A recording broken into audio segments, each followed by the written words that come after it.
Listo. Bueno, siendo las 10:04, vamos a dar inicio.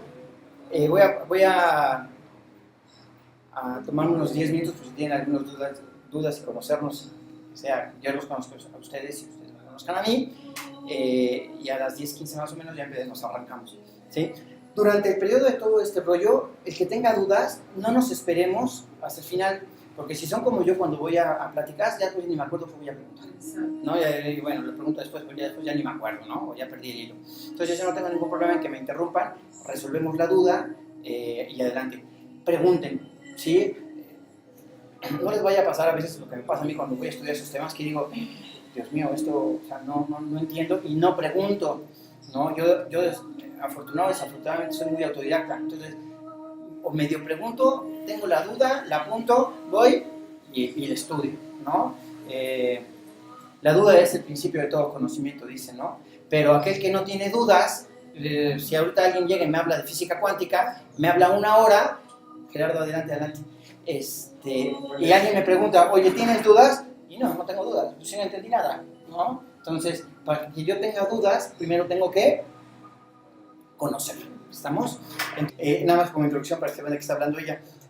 Gaby, que es la dueña aquí de Changarro, me invitó, hice un curso a un grupo de personas, me invitó a hablar, ¿no? En teoría yo iba a hablar una hora y me quedé 3 horas hablando, ¿no? Y lo que hicimos, que no acabamos, que estuvo muy padre, la película de Bram Stoker Masón, perteneciente obviamente a la Golden Dawn, y de ahí pues, toda la parte esotérica, escribe el libro que nosotros conocemos como Drácula. Después, con Winona Ryder, hace algunos años hicieron una película de todas las mil que hay, de Drácula. Pero esa película específicamente, de veras, es extraordinario. Entonces lo que hicimos fue proyectar Drácula y entonces cada ratito las paraban y decían, bueno, pues en esta escena está sucediendo esto y esto. Y se relaciona con el árbol de la vida, porque ella va cambiando, o sea, esta Winona Ryder va cambiando de vestimenta conforme, y lo veremos más adelante, va cambiando el árbol de la vida y va evolucionando. Y él también va evolucionando, que hay un proceso que a lo mejor al rato se los menciono. El humano cuando estudia todo esto y lo practica, y entonces va envejeciendo. Y después, durante la escena, casi nadie me decía, es que yo he visto 20 veces la película y nunca me he dado cuenta que él va pintando su cabello de cano, ¿no? Nosotros sabemos que, por ejemplo, en el tarot, todas las figuras del tarot, las personas que tienen el pelo pintado blanco, significa sabiduría. Entonces, bueno, pues fue extraordinaria, ¿no? Entonces, a eso se refiere ella. Adelante, bienvenida. Hola, buenos días. Mi nombre es Ariana y el mayor acercamiento que he tenido con este tipo de temas ha sido meditación con cuencos y pues nada más, y la verdad es que se me hizo interesantísimo por mi persona y pues dije, sí, vamos, todo lo que sea aprender es bueno. Qué bueno, bienvenida. Esto de los cuencos, por ejemplo, la Golden Dawn, la bota, que es una sociedad secreta que vamos a hablar un poquito ahorita de eso. Cada vibración, cada tono, pero no cualquier tono, sino unos tonos específicos que corresponden con 22 esencias, notas musicales, yo digo el piano de Dios, afecta a un chakra, ¿no? No lo vamos a llamar chakra, ¿no? Yo siempre digo, espérate, antes de hablar de chakra, habla de tu cuerpo, ¿no? Habla de tu cuerpo. Afecta un determinado centro endocrino. Entonces, cuando nosotros estamos jugando con los cuencos en vibraciones específicas, lo que hace es estimular los centros endocrinos, chakras, ¿no? Primero, antes de elevarte a Dios aquí en la tierra, ¿no? Y por eso los cuencos y todo lo que son sonidos musicales tienen que ver con vibraciones muy específicas. Tiene que ser, pues no cualquier vibración, ¿no? Desafortunadamente, se los dejo de tarea, Hitler, ¿no? El genio que tenía de la publicidad, ¿cómo se llamaba? Goebbels, baja la frecuencia 440. La toma todo, las grandes potencias que son inacordes. Hoy por hoy nuestra música, lo que escuchamos, está afinado a una La a 440. Es un desastre, porque es inarmónica. Hay que subirla unos cuantos décimas para que el cuerpo humano lo reciba cordialmente. Entonces toda la música está hecha no para el ser humano, sino para desentonar el ser humano. No me crean, googleenlo, ¿no? Inclusive es extraordinario.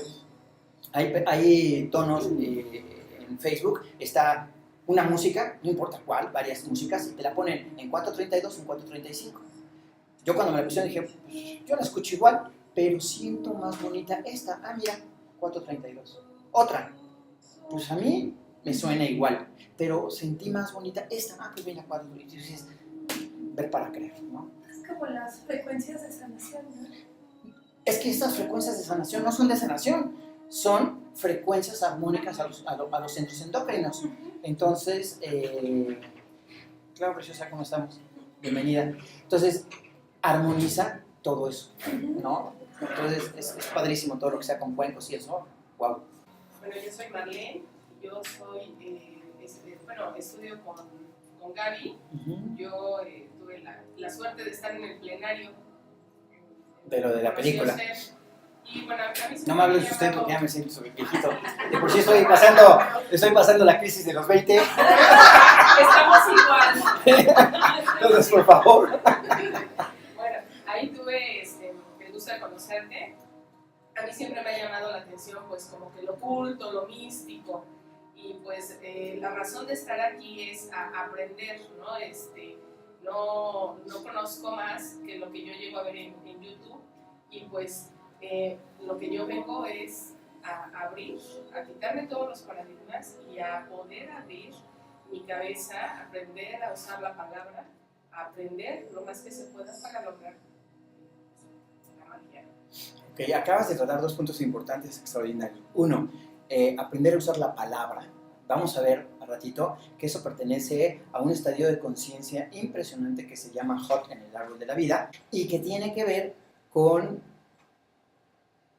un poder y una facultad de las tres facultades que tiene el ser humano. Entonces, interesante lo que acaba de decir. Y la otra palabra que dijiste que me encanta es la palabra de magia, ¿no? ¿Qué es la magia? La magia tiene tres niveles. El primer nivel le denominan magia, y la magia no es nada más que el control y el manejo de las energías de la Tierra, que eso es lo primero que tiene que manejar el ser humano, ¿no? Las energías de la Tierra. Todo tiene dos vocabularios, otro lo vamos a ver, nada más que cargue esto. Un lenguaje encriptado y un lenguaje popular. Cuando decimos que hay que dominar a los elementales de la Tierra, agua, lo estoy grabando, después lo voy a subir. Gracias. Ajá. Los elementales de la Tierra, los gnomos, las ondinas, etcétera, etcétera. En realidad estamos hablando de estadios de conciencia, de energías que tienen que ver con nuestros instintos, nuestras pasiones, nuestro yo instintivo, afectivo, etcétera, etcétera. Eso es la magia. Entonces, cuando alguien dice, estoy aprendiendo, soy aprendiz de mago, y sí, estás aprendiendo a controlarte, ¿no? ¿Qué es a controlarte? No es antes de aprender a controlar la naturaleza, aprende a controlarte a ti. Temario. Vamos a platicar ahorita acerca de para qué sirve la cábala, ¿no? Porque es el objetivo principal. ¿Para qué nos va a servir la cábala? O sea, yo voy a estudiar cábala, ¿para qué me va a servir la cábala? Sino, ¿para qué lo estudio? Una breve historia de la cábala. ¿Por qué? Porque para mí siempre es fundamental ver de dónde vienen las cosas. Hay en algún libro, en algún librillo por ahí, dice, dudad, hermano, de lo que no conozcáis por vos mismo. La cábala te dice, duda.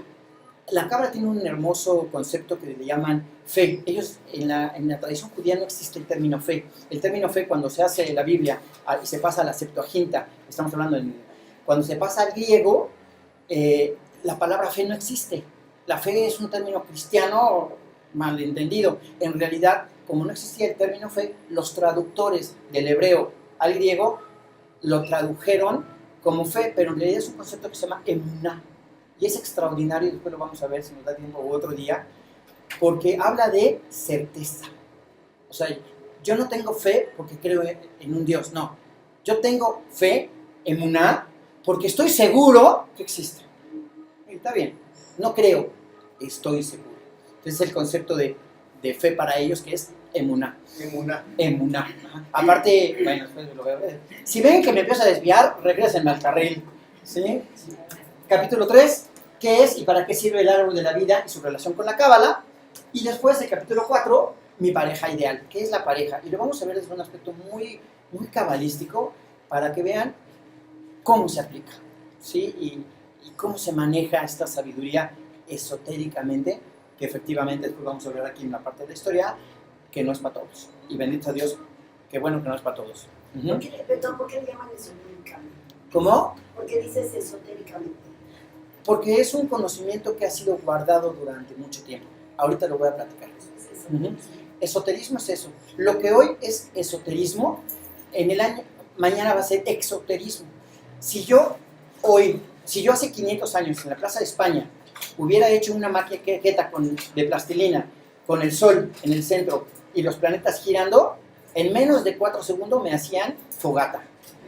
Entonces, todo ese conocimiento lo teníamos que platicar esotéricamente, es decir, solamente para algunos entendidos. Hoy por hoy, si yo hago mi maquetita, es más, va a pasar un niño de 6 años, me dice, mire, ¿no? Y además me va a decir, y además pertenece a las leyes de Kepler. Mágico, mágico, ¿no? Todos los planetas giran en torno al Sol, realizando ondas elípticas, con el Sol en uno de los focos. Mágico. Y es un niño. Ese tema ahora es, ¿qué? Exotérico. No es que sea malo, no es para todos. Y aún hoy, muchas de las cosas no son para todos. Por ejemplo, yo estoy grabando esto. Una vez que yo lo grabe, lo edito y le corto. ¿Por qué? Porque no es para todos. No es para todos. Hay cosas que nada más voy a platicar aquí y que a lo mejor me dicen, loco, está bien, no pasa nada. No, son cosas que inclusive a mí cuando las encuentro, cuando las estudio, digo, no es cierto, esto, o sea, o sea, esto es charlatanería. Y estudias y dices, Dios mío. O las experimentas y dices, Dios mío. Efectivamente no es para todos. Entonces hay que cortarle ciertos cachitos. Pero seguramente en 400 años lo van a estar enseñando a los niños de 6 años. Por eso esta sabiduría se ha mantenido encriptada. Porque todo lo que el hombre aprende en energía y potencia lo utiliza para dominar al hombre, para una guerra. Aprendimos la energía nuclear, bombardeamos. Aprendimos la electricidad, electrocutamos. Aprendimos a manejar el ADN, lo manipulamos ahora para controlar al mundo con todos los transgénicos, etcétera, etcétera. Entonces, todo lo que aprende el ser humano es para la dominación del propio ser humano. Entonces, esta sabiduría trae cosas tan increíbles que es mejor a veces callarlas. Y que cada quien vaya avanzando y descubriendo por él mismo, ¿sí? A través de un mérito, ¿sí? Por eso es esotérico. Pero en 500 años lo van a estar enseñando en la primaria, ¿sí? Ok, entonces, ¿hasta aquí alguna duda? No, bueno. Pueden preguntarme lo que sea, el momento que sea, no pasa nada. Si no lo sé, yo no tengo ningún problema en decirles, no lo sé. ¿Por qué? Porque no lo sé. No lo voy a inventar ni voy a tratar de decir algo para que me digan, ay, es que este todo lo sabe o no es un ignorante. Y sí, bendita ignorancia, ¿no? La verdad es que sí, unas veces que cuando uno estudia, hace cosas, aprendes cosas y dices, Dios mío, qué bonito era la ignorancia, ¿no? Ahora que no soy ignorante, hijo, me cambia el mundo. Entonces, a veces es bueno la ignorancia. Pero sí, va a haber una regla entre todos nosotros. La única regla que va a mediar entre ustedes y yo, y que eso sí les pido, pueden preguntarme, una sola regla. Esta regla. No creer nada de lo que yo les digo. Eso me quita a mí un gran peso de encima, porque entonces es su responsabilidad el certificar que en realidad lo que yo estoy diciendo no raya en la manipulación, en la charlatanería, etcétera, etcétera. Hay que tener mucho cuidado con estos temas. Entonces, ya saben, es su chamba, no la mía. Si yo vengo y platico, yo estoy súper tranquilito. Ok. Antes de empezar, tenemos que empezar a entrar a estos rollos esotéricos, a estos rollos de la cábala. Cuando la Biblia o la tradición judía habla de el paraíso, nosotros siempre nos imaginamos la historia, ¿sí? Bueno, en realidad la Biblia es un libro encriptado de una manera extraordinaria. Yo estoy la Biblia, estamos hablando de la Biblia en hebreo, o sea, la Biblia en hebreo, en español está más manoseada, más dediada y más manipulada. Al pobre de Mateo le metieron 2 versículos de 400 años antes, un desastre, pobre Mateo. Yo creo que si lo ve se muere, otra vez. Cuando la Biblia habla de que estábamos en el paraíso, entre otras cosas, por supuesto, nos da claves que tenemos que ir encontrando. Y los grandes exegetas, que son, cuando hable de cosas así de que dijo, ¿no? Palabra dominguera, porque además son de domingo, entonces denme chance de usarla. Cuando hablamos de términos exegetas, son gente que ha leído cualquier texto. Si ustedes leen un libro y le hacen anotaciones al libro de ustedes se convierten en exegetas del libro. Entonces, durante 400 años más, pero bueno, principalmente desde el año 64-70, que fue la primera, que destruyeron el primer templo, hubo la segunda gran diáspora. La primera gran diáspora fue cuando destruyen el primer templo, que en Nabucodonosor, en el año más o menos 530, el persa, pero bueno, ese es otro, el babilonio, y después viene Ciro, lo vamos a platicar, pero para que se ubiquen en el espacio y tiempo. Los exegetas, pues no querían perder esta sabiduría. Entonces, ¿qué hicieron?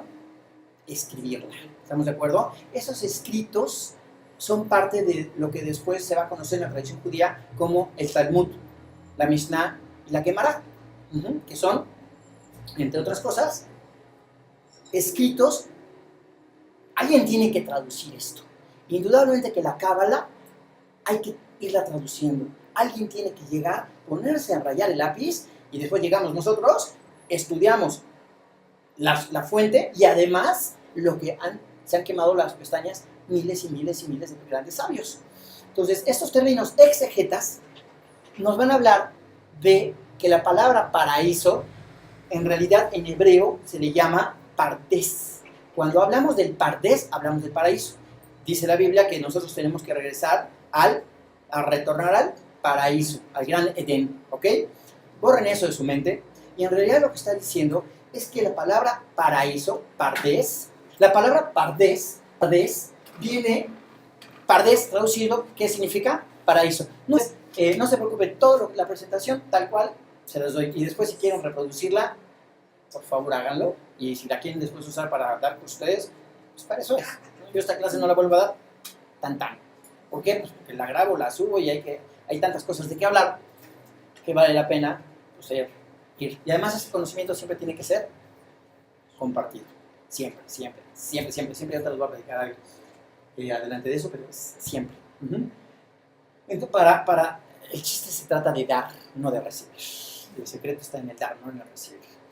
Entonces, la palabra Pardes en realidad es un acróstico, y ese acróstico nosotros sabemos que es el resumen de una palabra. Por ejemplo, el IMER, Instituto Mexicano de la Radio, IMER, es un acróstico de unas siglas. Bueno, la palabra Pardes en realidad también es un sentido en donde te está diciendo, si tú quieres regresar al paraíso, Pardes, ahí está la fórmula. Y uno dice, ¿y dónde? Ah, bueno, Pardes viene de 3, también tengo apuntado, viene de P, que es la palabra Peshat, Resh, que viene de la palabra Remesh, D, que viene de la palabra Tresh, y Sod, que viene del secreto. Ahí es donde viene la Cábala, en el Sod. Que en realidad la Cábala viene de las 4 partes, ¿sí? Pero se le conoce como el Sod del secreto. Y no, si no conoces la estructura de la parte literal, no puedes entrar a los demás niveles, ¿no? O sea, no puedes irte a estudiar física cuántica cuando ni siquiera sabes álgebra, ¿no? Hay que empezar a chambearle desde el álgebra o desde las matemáticas básicas. Entonces, cuando en la Biblia dice Pardes, el paraíso, regresar al paraíso, lo que está diciendo es que todo conocimiento tiene 3 niveles de entendimiento. El primero, que se refiere a Peshat, es la manera literal.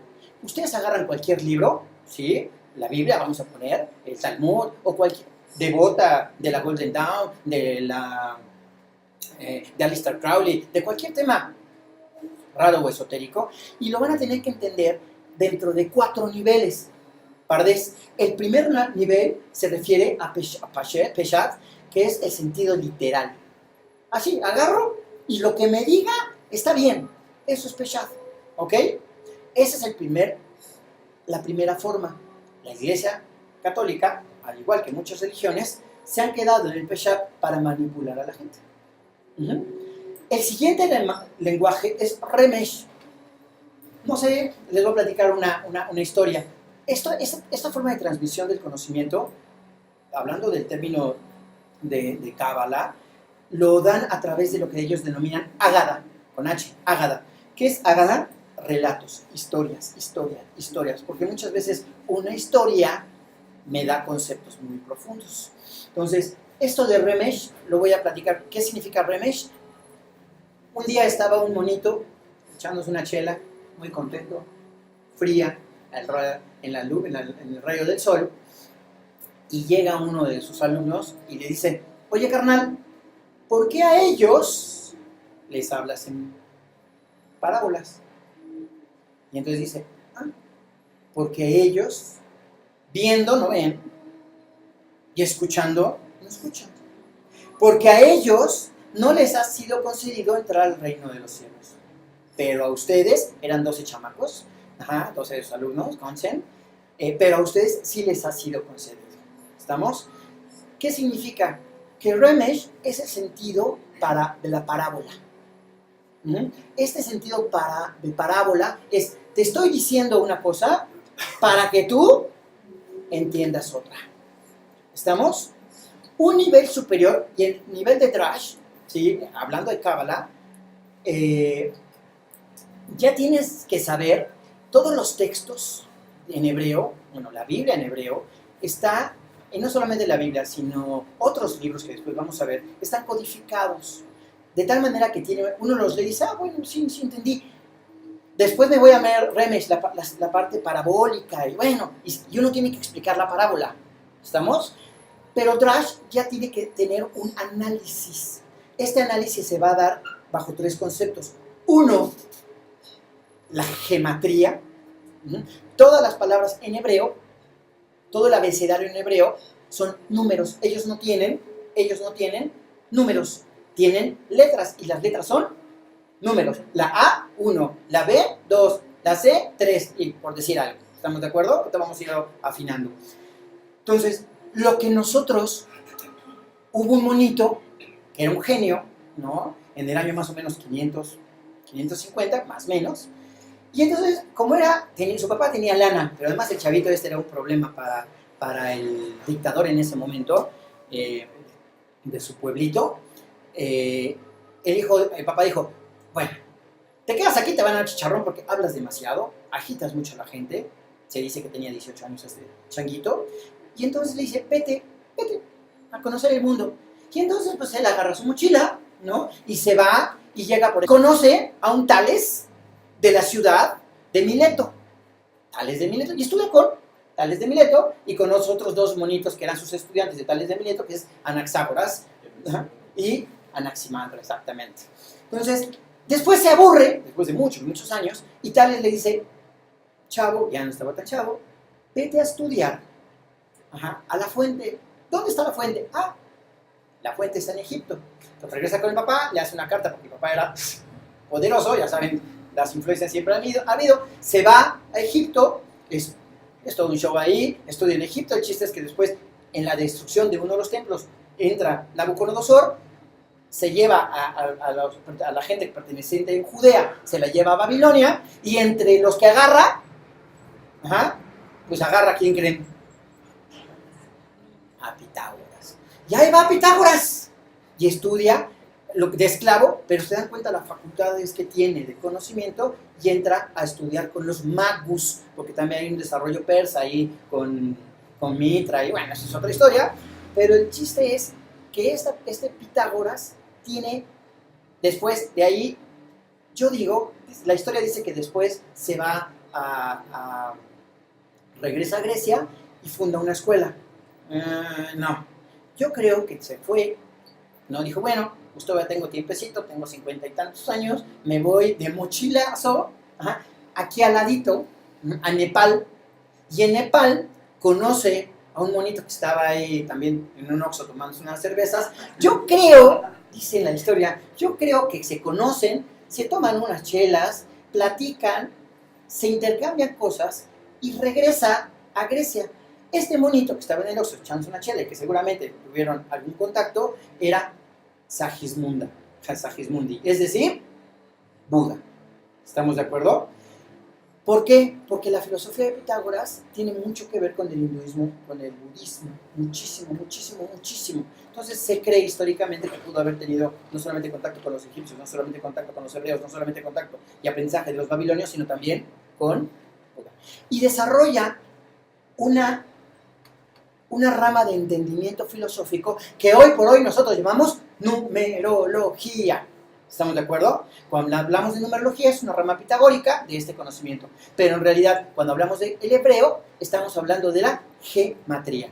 Entonces todos los textos tienen que estar estudiando como gematría. ¿Por qué? Porque los números en realidad no son números, son energías. ¿Sí? El 2, el 3 y el 4 son energía. Nosotros usamos la energía más burda para sumar y restar.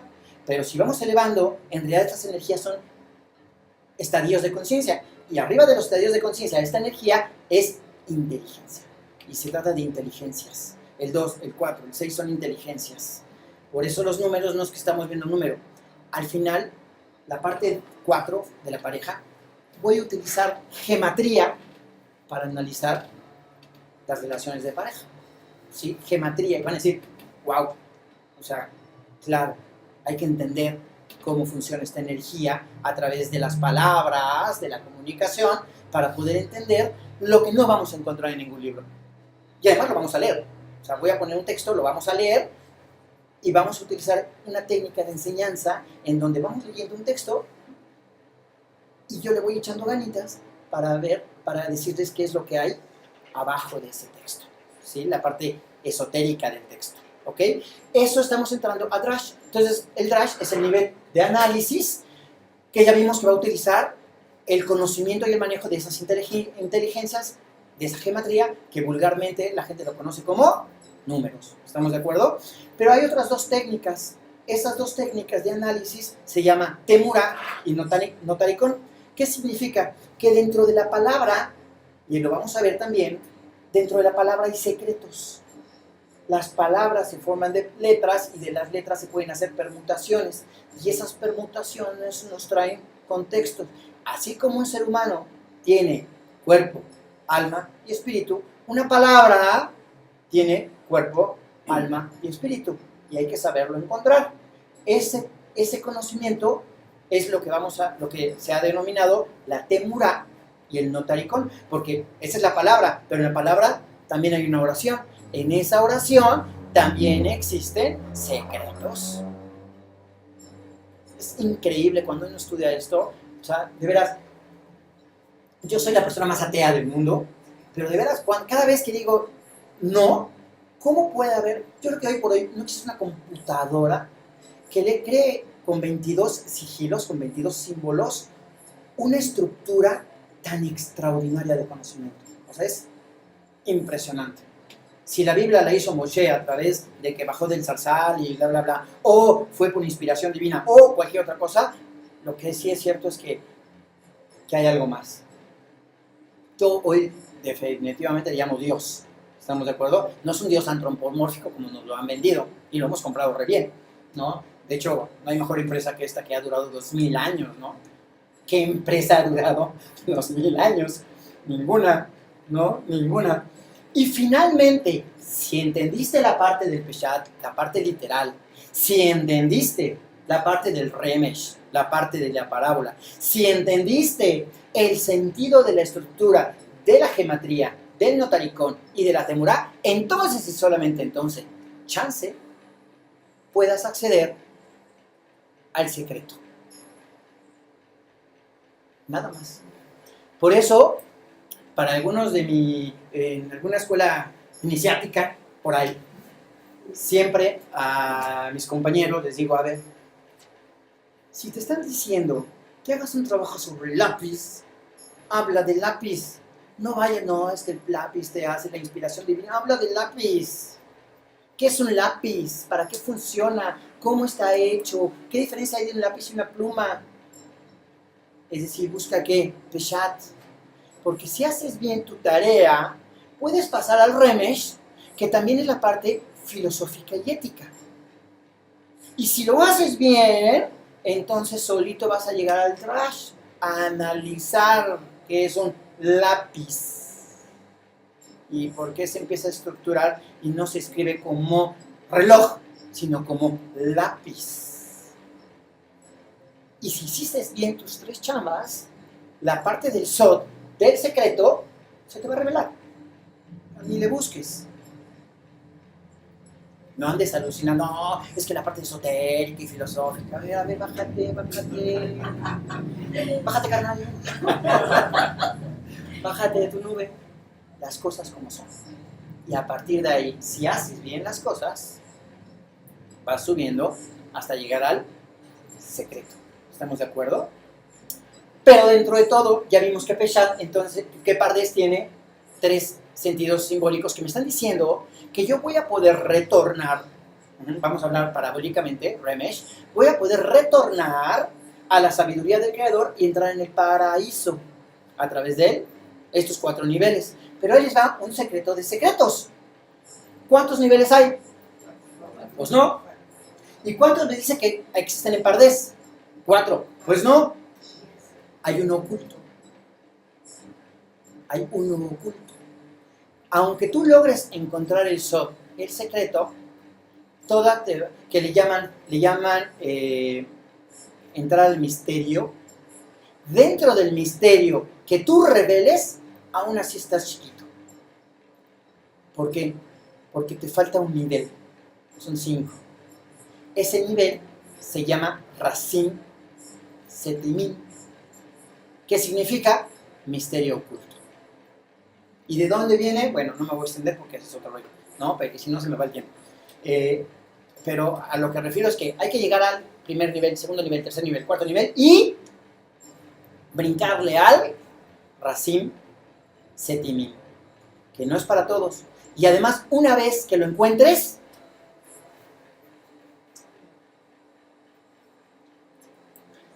si el SOT no es para todos,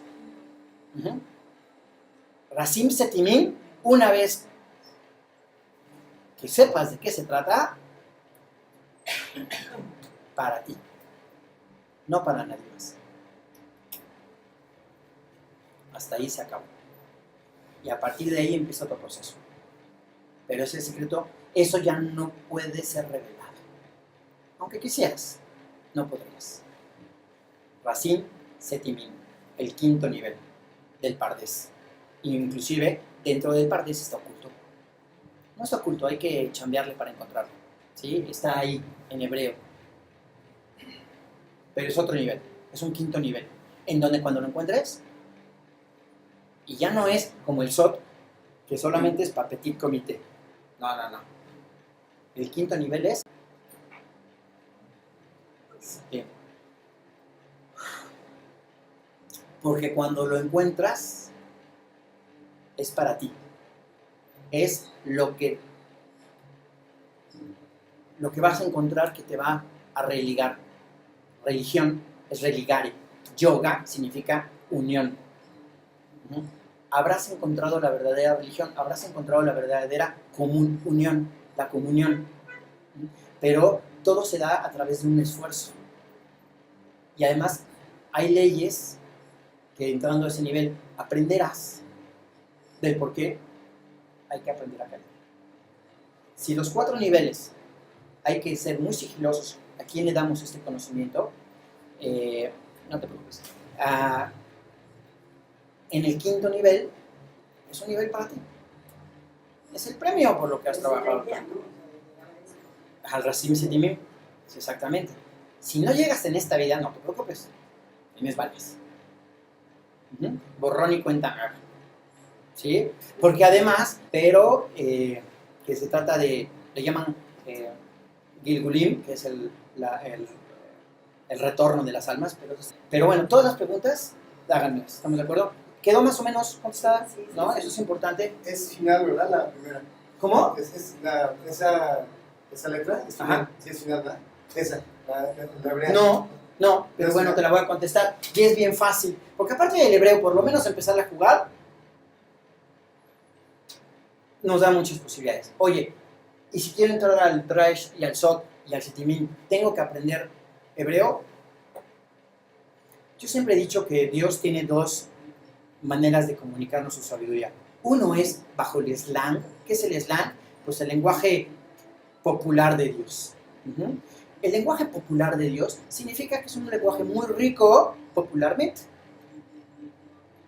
Mi opinión, muy personal por supuesto, porque es mi opinión, el lenguaje de Dios que habla como del slang tepiteño, de qué pasó carnal, te voy a explicar mi sabiduría, es el castellano.